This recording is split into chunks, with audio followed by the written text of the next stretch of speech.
राम रतन पटेल जी, इस कार्यक्रम की अध्यक्षता कर रहे कविलास पटेल जी, और हमारे साथ चलकर आए हमारे बड़े भाई, हम सबके अगुआ पूर्वांचल प्रांत के प्रांतीय अध्यक्ष बड़े भैया राजेश यादव जी, कमलेश सिंह जी जो कि इस जिले के प्रभारी हैं, पंचायत प्रकोष्ठ से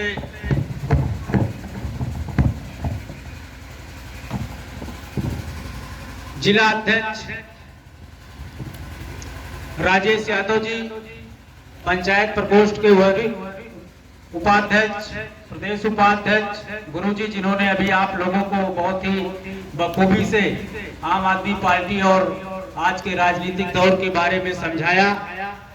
मंचासीन तमाम साथी, अगर मैं एक एक व्यक्ति का नाम लूंगा तो शायद समय काफी ज्यादा लगेगा। अभी प्रधान जी भी यहाँ पर बैठे थे, अरुण पटेल जी, हमारे साथ इलाहाबाद के संघर्षों के साथी सत्यम राय संघर्ष जी, और यहाँ पर उपस्थित तमाम पिता तुल्य बुजुर्ग नौजवान साथियों, मैं आप सभी को आज इस मंच के माध्यम से नमस्कार करता हूँ, प्रणाम करता हूँ। साथियों, 2013 में जब आम आदमी पार्टी का उदय हुआ और आज 10 साल बाद हम कहां खड़े हैं, और तब से लेके आज तक लगातार मैं देख रहा हूं, आप जिस शख्सियत को देख रहे हैं हमारे राजेश भैया, तब से लेके आज तक मैं उनके साथ संघर्ष कर रहा हूं। इस बीच तमाम साथी आए, तमाम साथी गए, लेकिन ये पांव ना हिला है और ना हिलेगा, ये आश्वासन मैं आप लोगों को इस बात का दे रहा हूं। साथियों, 15 जून को जालौन की धरती पर, जहां पर कहते हैं कि पत्थरों को खोद कर पसीना बहाकर अनाज पैदा किया जाता है, उस जालौन की धरती पर जब आम आदमी पार्टी के पंचायत प्रकोष्ठ के गांव चलो अभियान का शुभारंभ आदरणीय सांसद संजय सिंह जी के द्वारा किया गया, तो उसका एक ही मकसद था, क्योंकि आम आदमी पार्टी एक ऐसी पार्टी है जो भ्रष्टाचार नामक दिमक से लड़कर इस पार्टी का उदय हुआ है। पार्टी के पास पैसे नहीं है, संसाधन नहीं है, शायद इसी वजह से उत्तर प्रदेश इतना बड़ा प्रदेश है कि उत्तर प्रदेश में 57,000 से ज्यादा गांव हैं। बिना संसाधन के उन गांव में हम जा नहीं सकते हैं। इसका मकसद एक था कि हम पैदल जाएंगे, मोटरसाइकिल से जाएंगे, 4 व्हीलर से जाएंगे, बस से जाएंगे, ट्रेन से जाएंगे, लेकिन आने वाले दिनों में उत्तर प्रदेश के एक एक गांव में जाने का काम करेंगे। और आप लोगों की आशीर्वाद और दुआ से आज 138वां कार्यक्रम आपके गांव में हो रहा है। साथियों, मैं 137 गांव में उत्तर प्रदेश के 54 जिलों में जा चुका हूं, 127 विधानसभाओं में जा चुका हूं। गांव में जब जाता हूं तो छोटे छोटे नन्हे बच्चे, 50 बच्चे पीछे लग जाते हैं। किसी के पैर में हवाई चप्पल नहीं होता, किसी के शरीर पर एक सूख कपड़ा तक नहीं होता, कोई बनियाइन में टहल रहा है, कोई अंडरवियर में टहल रहा है। हमारे घरों में बेरोजगार बच्चे BA, MA और M.Tech करके हमारे बच्चे बेरोजगार बैठे हुए हैं। हमें उनकी तकलीफ नहीं दिखाई दे रही है। पिछले 9 सालों से हमें क्या दिखाया जा रहा है? पिछले 9 सालों से हमें कश्मीर फाइल्स दिखाई जा रही है, हमें पाकिस्तान दिखाया जा रहा है, हमें चाइना दिखाया जा रहा है, जबकि हमें अपने बच्चों की भविष्य नहीं दिखाई दे रही है। मैं पूरे दावे के साथ आप लोगों से कह के जा रहा हूं, अगर आप अपने बच्चों के लिए नहीं खड़े हो सकते तो आप किसी पार्टी और किसी नेता के लिए कभी नहीं खड़े होंगे। इस गलतफहमी में ना रहिएगा। कोई चुनाव नहीं चल रहा है कि मैं आपसे वोट मांगने के लिए आया हूं। मैं आप लोगों के बीच में मात्र ये बताने के लिए आया हूं कि पिछले 9 सालों से इस देश को जिस प्रकार से बेवकूफ बनाया जा रहा है, पिछले 75 सालों से शिक्षा का स्तर पूरे देश में जिस प्रकार से कम किया गया है, पिछले 75 सालों से आपने उत्तर प्रदेश से लेकर पूरे देश के तमाम सरकारें आई और तमाम सरकारें गई, लेकिन शिक्षा के ऊपर किसी ने काम नहीं किया। बाबा साहब ने कहा था, किसी व्यक्ति के आगे बढ़ने के, किसी समाज को, किसी देश के किसी व्यक्ति को आगे बढ़ने के 3 रास्ते होते हैं। हमें संगठित रहना है, हमें संघर्ष करना है और हमें शिक्षित रहना है।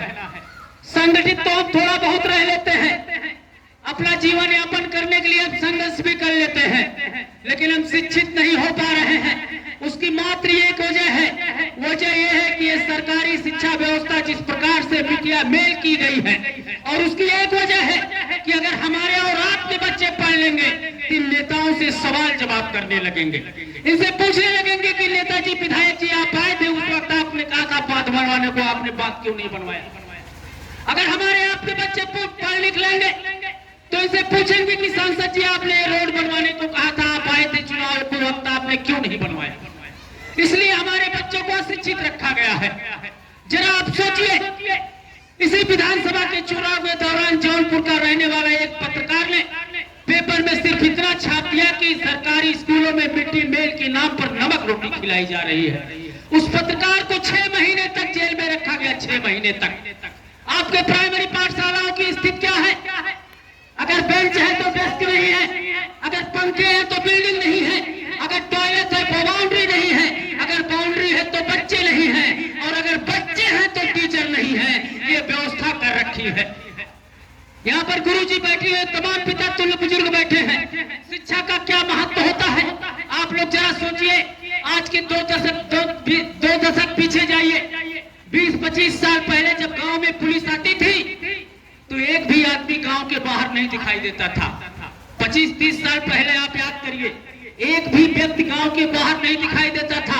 ऐसा लगता था जैसे अलकायदा का कोई संगठन आ गया है, वीरप्पन डाकू का कोई संगठन गांव में आ गया, सब दरवाजा बंद करके अंदर चलो।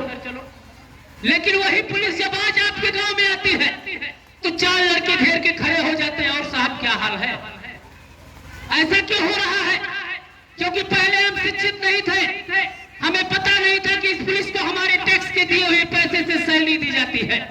हमें पता नहीं था कि ये पुलिस हमारी सुरक्षा के लिए बनी है। लेकिन आज हम थोड़ी बहुत शिक्षित हो गए हैं। आज जब पुलिस आती है तो उसकी आंखों में आंखें डालकर उससे बात करने का काम हम करते हैं। शिक्षा का ये महत्व है। जब आम आदमी पार्टी बनी, अरविंद केजरीवाल जी ने कहा कि वो पार्टी है, आज से जब तक इस पार्टी का मैं रहूंगा या जब तक ये पार्टी रहेगी, तब तक गरीब का बच्चा हो, अमीर का बच्चा हो, नेता का बच्चा हो, किसान का बच्चा हो, मजदूर का बच्चा हो, हर बच्चे को फ्री में शिक्षा देने का काम करेंगे, फ्री में शिक्षा देने का काम करेंगे। दिल्ली में 3 बार हमारी सरकार बनी। आपके जानने वाले लोग रहते होंगे दिल्ली में, उनसे आप पूछिएगा, दिल्ली के सरकारी स्कूलों में स्विमिंग पूल बने हुए हैं, दिल्ली के सरकारी स्कूलों में उत्कृष्ट ग्राउंड बने हुए हैं, दिल्ली के सरकारी स्कूलों में के टीचरों को ट्रेनिंग के लिए विदेश भेजा जाता है कि आप जाके विदेश ट्रेनिंग लेके आइए, तब हमारे बच्चों को पढ़ाइए। और अभी 2 दिन पहले एक रिजल्ट आया, यहाँ पर तमाम नौजवान शिक्षित साथी पढ़ बैठे हैं, ध्यान से इस बात को सुनिएगा। 1 साल पहले अरविंद केजरीवाल ने दिल्ली में एक शहीद आजम भगत सिंह सैनिक स्कूल खोला था, और उस स्कूल में सिर्फ उन्हीं बच्चों का एडमिशन लिया जाता था जो मिलिट्री में जाना चाहते थे, जो एनडीए का तैयारी करना चाहते थे। इस बात को आप लोग ध्यान पूर्वक समझिएगा। पूरे हिंदुस्तान के अंदर एनडीए की वैकेंसी आती है, किसी साल 150 बच्चों की वैकेंसी आती है, किसी साल 200 बच्चों की वैकेंसी आती है।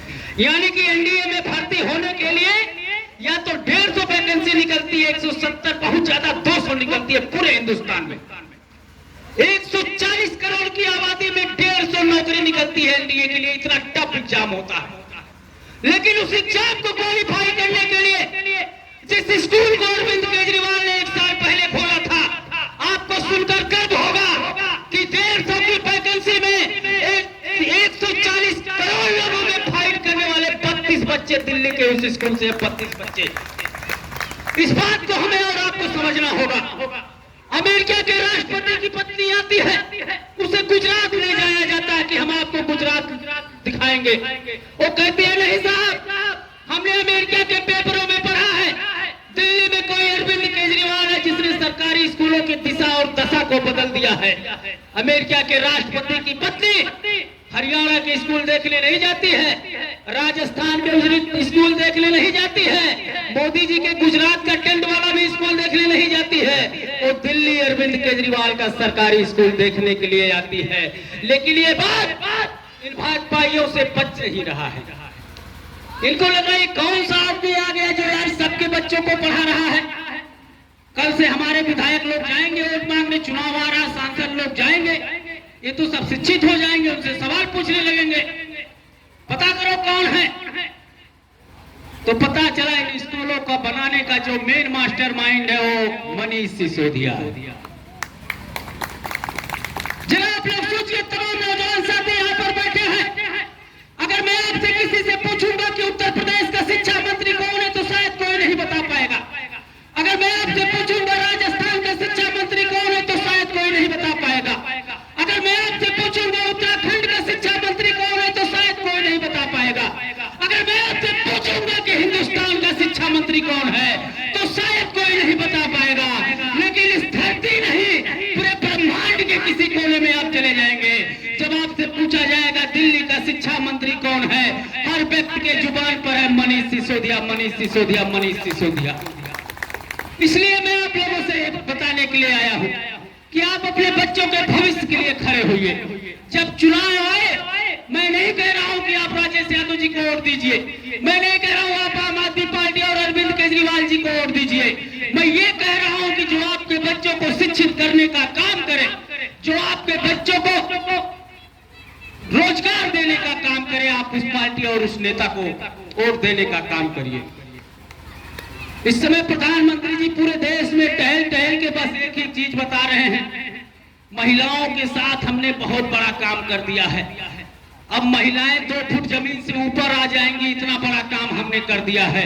लेकिन सच्चाई क्या है? जो अमित शाह कहते थे कि योगी जी ने ऐसा सुशासन ले आया है उत्तर प्रदेश में कि उत्तर प्रदेश के अंदर महिलाएं, बहन बेटियां 12 बजे रात को भी गहने पहनकर टहलेंगी तो कोई छूने वाला, कोई पूछने वाला उन्हें नहीं है।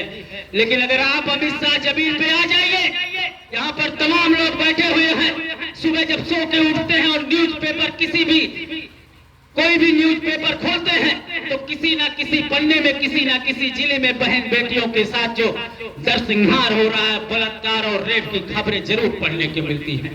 हाथरस के केस को अभी ज्यादा दिन नहीं हुआ है, आपके इसी महोबा में मिशन नारी शक्ति में काम करने वाली एक कांस्टेबल आके कहती है कि मेरे साथ थाने के अंदर छेड़खानी किया गया। अयोध्या में एक प्रयागराज की रहने वाली कांस्टेबल जिसकी अयोध्या में ड्यूटी लगी रहती है, ट्रेन के अंदर मारकर उसके गाल के मांस निकाल लिए जाते हैं।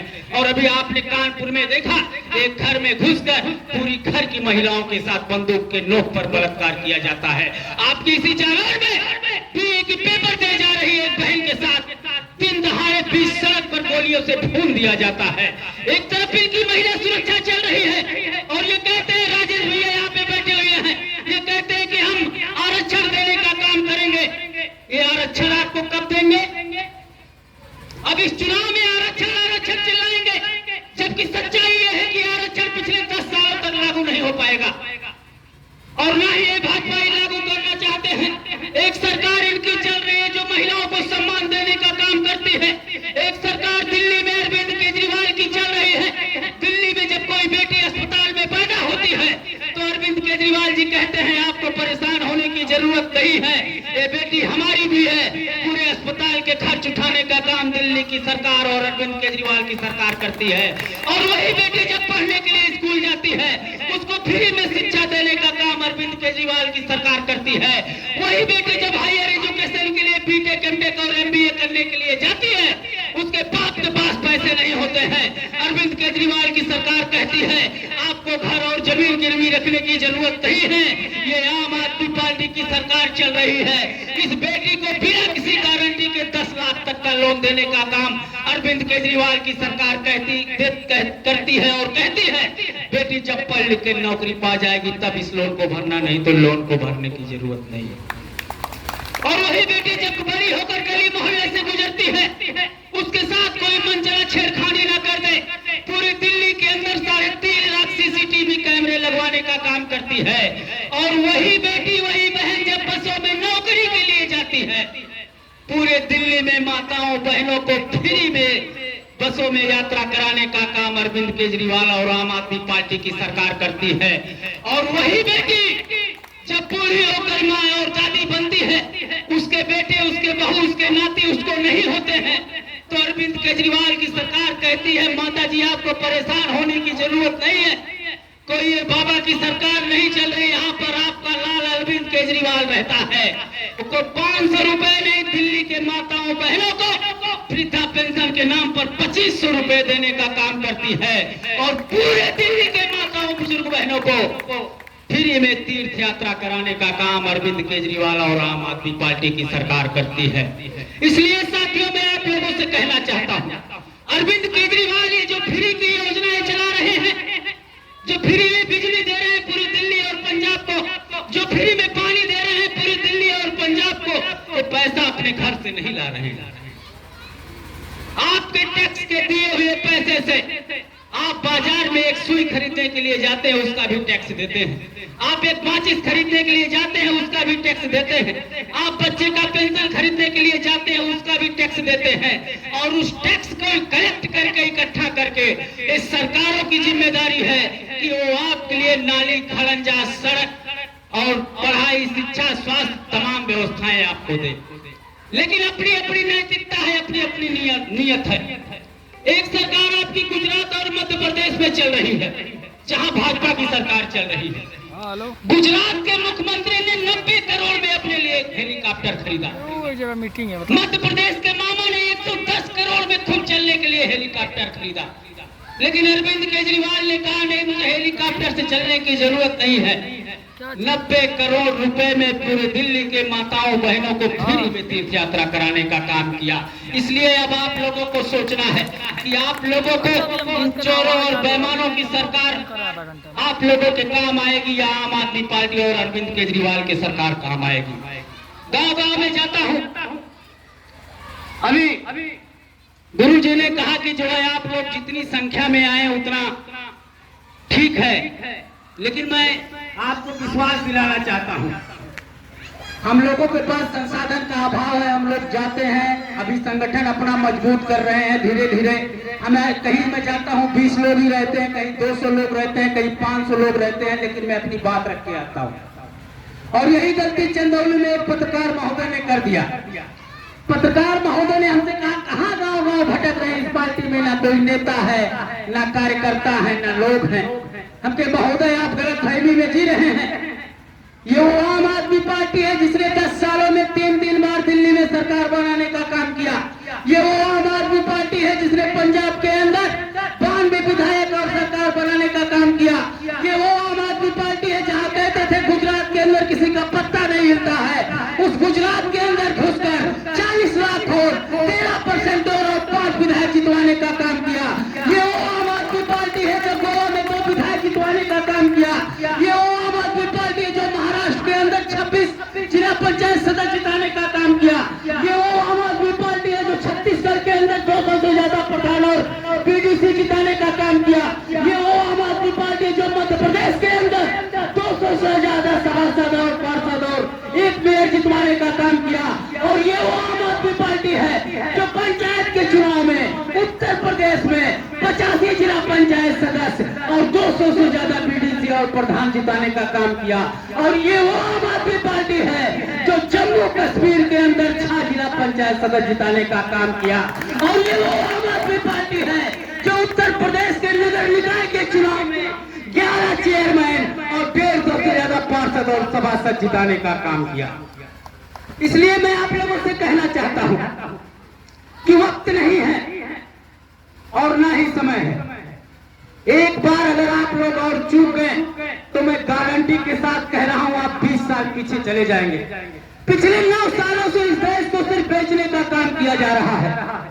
आकाश से लेकर पाताल तक, आकाश पे चले जाइए, हवाई जहाज बेचने का काम किया, सड़क बेचने का काम किया, रेलवे बेचने का काम किया, एयरपोर्ट बेचने का काम किया, सीपोर्ट बेचने का काम किया। और जब आप पाताल में चले जाइए तो कोयला बेचने का काम किया। साथियों, इस पूरे देश में आजादी से आज तक सिर्फ एक ही टेलीकॉम कंपनी थी, बीएसएनएल। कौन सी कंपनी थी? बीएसएनएल। आप लोग याद करिए 2007-2008 का वो दौर जब बीएसएनएल में सिम लगाने के लिए घंटों आप लाइन में खड़े रहते थे। लेकिन अब ये बीजेपी के भक्त क्या कह रहे हैं? बीएसएनएल का मतलब है भाई साहब नहीं लगेगा। अरे जब भाई साहब नहीं लगेगा तभी तो जियो दनादन चलेगा। और जियो को दनादन चलाने के लिए बीएसएनएल को बर्बाद कर दिया। लाखों कर्मचारी और उस कंपनी में काम करने वाले बेरोजगार हो गए। साथियों, हम गांव गांव में जा रहे हैं। मैं आखिरी बात कह के अपनी बात को खत्म करूंगा। गांव गांव में हम लोग जा रहे हैं और किसी गांव के विकास के लिए 3 प्रकार की नीति आती है। किस प्रकार से हमारे और आपके पैसे की दलाली खाई जा रही, इसको हमको और आपको समझना होगा। किसी गांव के विकास के लिए 3 प्रकार की नीति आती है। एक ग्राम पंचायत से नीति आती है, जो प्रधान के द्वारा आपके गांव का विकास किया जाता है। दूसरी नीति आती है ब्लॉक के द्वारा, जो ब्लॉक प्रमुख के द्वारा किसी गांव का विकास किया जाता है। तीसरी नीति आती है जिला पंचायत के द्वारा, जो जिला पंचायत अध्यक्ष और जिला पंचायत सदस्य के द्वारा आपके गांव का विकास किया जाता है। लेकिन आप जरा सोचिए, आजमगढ़ जिला पंचायत में 1 करोड़ रुपए आया। 1 करोड़ रुपए किस प्रकार से लोग उस पैसे का बंटाधार कर रहे हैं। आजमगढ़ जिला पंचायत में आपके इस गांव के विकास के लिए 1 करोड़ रुपए आया कि 1 किलोमीटर की सड़क बनानी है। 1 करोड़ रुपए में आप लोग नंबर 1 की सड़क इसको बनवाइए। और जैसे पैसा आया, तुरंत 10% कमीशन हो गया जिला पंचायत अध्यक्ष महोदय का, यानी कि 10 लाख खत्म। 18% जीएसटी कट गया, 28 लाख खत्म। 16% प्रशासन का कमीशन हो गया, 34 लाख खत्म। और जो ठेकेदार उस रोड को बनवाएगा, 20% उसको भी बचना चाहिए, यानी कि 54% दलाली खा ली गई, यानी कि 54 लाख रुपए दलाली खा ली गई। अब आप मुझे बताइए, जिस रोड को 1 करोड़ रुपए में बनना था, उसमें 54 लाख दलाली खा ली जाएगी। वो रोड 46 लाख रुपए में बनेगा तो कितने दिन चलेगा? हमें और आपको इस बात को सोचने की जरूरत है। इसलिए साथियों, आज आप लोग इतने देर से यहाँ पर बैठे थे, हम लोगों की बातों को सुन रहे हैं। मैं आप सभी का एक बार पुनः धन्यवाद देता हूं और 2 लाइनों के साथ अपनी बात को खत्म करना चाहूंगा कि रख हौसला, वो मंजिल भी आएगा। प्यासे के पास चलकर समुंदर भी आएगा। थक हार के ना बैठे मंजिल के मुसाफिर, मंजिल भी मिलेगी और मिलने का मजा भी आएगा। भारत माता की, भारत माता की। बहुत बहुत धन्यवाद भाइयों।